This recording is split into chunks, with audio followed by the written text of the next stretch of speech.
大家好，我是蓝妹儿。今天我要用大米和鸡胸肉跟你分享一道好吃的，不好吃就算我输。看完记得评论哦。用水冲洗一下鸡胸肉表面，再逆着纹路切成薄片，加1/3小勺量的盐，倒入2小勺量的生抽，再加一点蛋液，抓拌均匀。再往鸡胸肉里面加一点淀粉抓匀，这样会让鸡胸肉更加的嫩滑。把鸡肉先放到一边腌制10分钟的时间。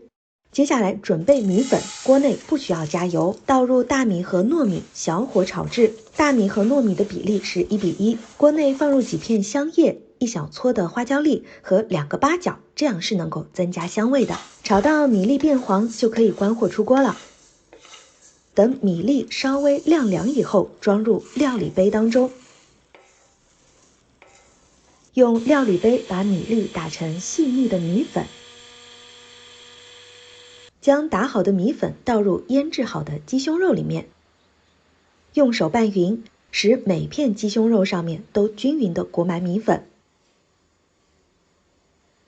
把鸡胸肉放入蒸锅里面，盖上锅盖，大约蒸上15分钟。